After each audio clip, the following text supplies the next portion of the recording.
to the assassination of Osama bin Laden. Aaron?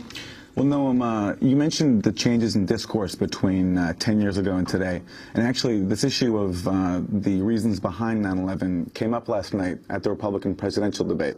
Congressmember Ron Paul of Texas drew boos from the crowd and a rebuke from other candidates on the podium when he criticized U.S. foreign policy in discussing the roots of 9/11. We're under great threat because we occupy so many countries. We're in 130 countries. We have 900 bases around the world. We're going broke. The purpose of al-Qaeda was to attack us, invite us over there where they can target us, and they have been doing it. They have more attacks against us and the American interest per month than occurred in all the years before 9/11. But we're there, occupying their land, and if we think that we can do that and not have retaliation, we're kidding ourselves. We have to be honest with ourselves. What would we do if another country, say China, did to us what we do to all those countries over there?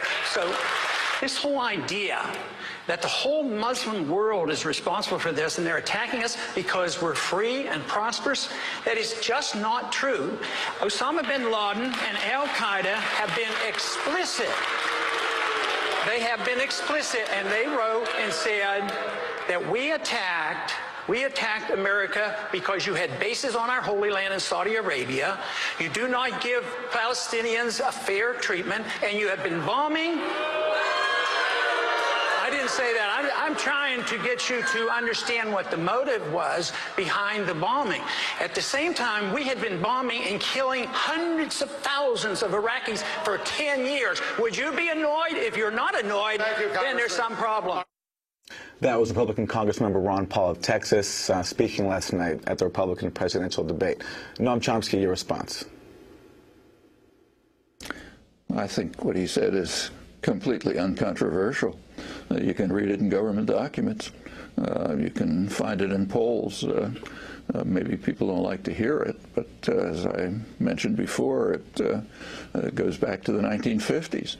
Actually, right after 9/11, the Wall Street Journal, to its credit, did a study of privileged Muslims, sometimes called moneyed Muslims, people in the Muslim world who are deeply embedded in the U.S. global project, lawyers, directors of multinational corporations, and so on, not the general population. And it was very much like what Eisenhower was concerned about in the National Security Council in the 1950s. There was a lot of antagonism to U.S. Policy in the region, partly support of dictators blocking democracy and development, just as the National Security Council concluded in 1958. Also, by 2001, there were much more specific things. Very much a lot of anger about the U.S. backing for the way Israeli occupation of the occupied territories, settlements, the bitter oppression of the Palestinians, and also something that isn't discussed much here, but meant a lot there. And remember, these are privileged Muslims, leaders of those who kind of implement the general U.S. economic and social policies in the region. The other thing, besides the Israeli support of Israeli crimes, was the sanctions against Iraq. This is 2001, remember. The sanctions against Iraq were brutal and destructive. They killed hundreds of thousands of people. Both of the international diplomats who administered the Oil for Food program, distinguished international diplomats, Dennis Halliday, Hans von Sponeck, in sequence, both of them resigned in protest because they regarded the sanctions as genocidal.